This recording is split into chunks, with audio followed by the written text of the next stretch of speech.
Alright, this video is about how to write that pesky document that's the digital marketing proposal, which is also your assignment one. But basically, this is very important because it is all about what you sow is what you eventually will be able to harvest. So if you plan this carefully, what are your plants and whatnot, then it will grow up to be a beautiful harvest that you can then measure and quantify at the end of it. So as background for this, I'm using the David Chaffe's 2019 digital marketing book, uh, and so I've basically taken as much as I can from that book free of charge and put that into a document for you, and so you can have a look at that and then give so elaborate and give all the background for this video today. Just like any marketing strategy, a digital marketing strategy also obviously needs to start with a value proposition. Why would consumers engage with you? What is it that you offer? What is the value that you offer? Not just in your product and services, but your value of engaging with them in an online forum. Of course, you need to have a target marketing strategy. So evaluate, select appropriate segments. This is fairly basic marketing, and then develop appropriate offers for them within the digital space. So these things need to come first before we start considering what tactics to use. And of course, then it needs to be positioned. And positioning is always has to do also with the competitors and how your offering is sits beside its competitors. So these things needs to and it must come first before we can start looking at any tactics. So this is rather close to home to me because it really goes to the core of what the purpose of marketing is. It's about identifying consumers, identifying their needs, and then anticipate how these needs will then play out and then seeking to satisfy these needs. So finding the needs and wants of the consumers and then delivering goods and services to satisfy those needs. And the internet can make this process quite a lot easier for us. And therefore, there's loads of benefits to engage heavily in digital marketing, especially also for small businesses. So at the start of your plan, you should also consider what type of media strategy that you want to use when you engage with digital marketing. And I think for most of you in this assignment and in this course, you may not consider a paid option. So paid advertising, display ads, or ads on social media, but also affiliate marketing where you have ads based on other websites. So perhaps it will be mostly in the space of own media, which could be your own website, which you can set up for free, or you're working for a small business that perhaps already have a website, or building your blogs or various social presences as well on other social media sites. But earned media is something that you also should have a good think about because you can easily get some earned media by building connections and building links with others. So that could relate to things such as having your something that you write, your blog post and stuff, published on other websites. And earned media is also a very important way of building a strong online presence because you then create links, inbound and outbound links to your website, which improves its Google search ranking and so forth. Shaffer talks about the 5 S's of digital marketing. And these are quite useful to have a look at because you can use those S's in terms of generating your own objectives, depending on whether you work for a small business or for yourself in assignment one. So obviously, like if you want to set up, for example, an online presence where you brand yourself if you want as a future graduate and as a future digital marketing professional, then you may not have any products to sell, so those type of things will not be applicable. But serving, speaking, or even sizzling could be potential things that you want to engage with. So it could be, so it has to do with reaching out, making connections, and then having objectives and goals for what you want to achieve. And the examples in this slide is kind of, to some extent, it's sort of big business geared. So it looks like survey 1,000 customers, for example. So we're not working with those numbers, but the numbers in itself is not what's important. If you are building your own portfolio as a graduate and want to secure graduate employment, then obviously you're not looking at, oh, I want to have 200 visitors to my website. You're basically just looking perhaps for a handful of visitors to your website.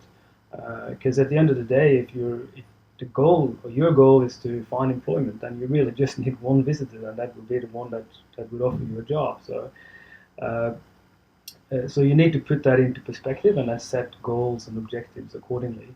But have a look at this from the text as well in more detail, and it should help you to develop your objectives and strategy. All right, so selecting your strategic approach, it really is as easy as 1, 2, 3. First of all, you really need to work on defining your strategy. Discuss that with your peers, discuss it with your tutor, and sort of make sure that that's right, and also discuss it with your mentor or with a small business that you're working with. So you have to select a strategy that will actually achieve the objectives and what you want to do in your, well, I suppose in your assignment 2, really. And from there, you then need to define how this strategy is going to create value. So what is the value proposition that you put in place for the customers? Why would people engage with you? What is it that you offer that is valuable to consumers? And once you've gone through that, that's when you can start diving into defining your digital communication mix. That's when you start to look at your tactics, and that's when you start to look at how you will achieve your goals, delivering on the values of the customers, and we then delve into the various digital marketing tactics. So Dave Chaffee, through his Smart Insights consultancy firm, he used a framework that he's calling RACE. I actually do have on Canvas upload or sent a link to you there for a RACE template. That is a very handy tool with a lot of boxes that you can tick and stuff. And you're welcome to use that for your assignment 1. It's very thorough, and so you may only want to pick parts of it, and you pick the parts that is relevant for you. So basically, the RACE framework talks about how you start with your plan, obviously, and then you may focus on reaching new audiences. So for many of you, especially if you're starting this or you're using yourself as the assignment option, then you'll definitely work on reach. So in terms of getting a presence, getting people to reach and to find your resources. But you probably will also work on ACT, which has to do with, so you want people to visit your site, but what do you want them to do when they're on your site? Do you have anything for them there? So something they can download, for example.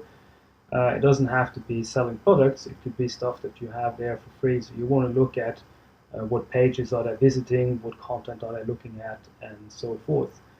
Convert, again, then obviously has to do with conversion rates and sales and revenues and margins.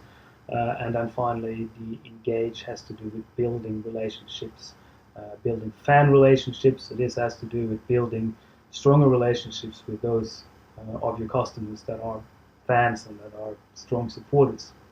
And then that sort of goes around in a circle. So depending on whether you work for a small business or yourself, you may want to dip into different parts of the RACE framework. So adding to this, your business objectives as well as your multi-channel marketing strategy definitely should then directly inform your digital marketing strategy. So these are the internal influences. But in your strategic plan, you also need to consider the external influences. And one there is the competitor strategies. Talk more about that in the week 5 content. But a great thing with digital marketing is that it's so easy to benchmark your performance against your key competitors. And those key competitors doesn't have to be what you perceive to be your closest competitor. It should be a competitor that is a best case example. So if you, for example, are developing a marketing plan for yourself as a graduate, then find someone that looks like you, perhaps not physically, but someone that has similar skills to what you have, similar age, lives in a similar region, is looking for similar type of job, or perhaps already have a similar type of a job, someone that you could aspire to be like, and then start reverse engineering what this person does into your strategy. The market structure and demand obviously also is an important external influence that you need to comment on. So what's the structure of the market that the business operates in, and what are the demands from consumers and so forth. And then, of course, the emerging opportunities and threats, which is something that is super interesting and very, very quickly, rapidly changing in the society that we live in today, where change is something that is always occurring, and that always leads to new opportunities for new business models, and also threats to a whole range of different business models that you should consider. When you see a neat pyramid figure like this one, it always sort of seems very obvious. Yes, of course, you need to start with the vision. Uh, why are you doing this? Why are we in this business? What is the purpose of anything, of doing any of this? That will then lead to the goals, which is what you actually want to achieve, and then further with objectives, how you're going to achieve those goals, and then what are the key performance criteria, and then further down at the matrices and measures. Unfortunately, with digital marketing, is that it's in a space where there's a lot of really aggressive, super competitive media companies that are trying to sell you solutions before you have actually figured out the top of this pyramid, and they try to jam their metrics and measures down your throat before you even know that those metrics and measures are going to measure any of the objectives that you want to measure, or actually relate to your goals at all. So, a number of likes on Facebook, for example, is a specific metric that you may want to use, but you need to also have a clear vision of why are you using this? Why does that matter? That a lot of people click like on Facebook, and what does that actually mean? Sometimes the answer is absolutely nothing, in which case you should focus on something else. When you've decided on your vision and your goals, it's time to set your objectives. And it's a requirement that they must be smart. So first of all, they have to be specific, they have to be detailed enough so that they relate to real-world problems and opportunities. And they also have to be measurable. So you need to have a way that you say, this is how I'm going to measure the success of whether I'm able to deliver on these objectives. You can choose any type of measure that you want, but you got to say something about how you will measure the success. They also need to be actionable, so that you can actually demonstrate how you are going to put them into action in assignment 2, that is. And they have to be also be relevant. They have to be applied to a specific problem. So if you're working with a small business, then it's got to be relevant to a problem that the business is facing. If you work for yourself, you have a bit more freedom. You can sort of decide on the relevance yourself there. And of course, your objectives have to be time related, and so it has to be like the information needs to be, you need to be able to extract that information with the time constraint, and the time constraint is the end of the semester when you're submitting assignment 2. So that's it for the strategy video. There's heaps of resources on Canvas, so have a look at those as well, and that should really help inform you to write a really, really awesome strategic digital marketing plan. Good luck.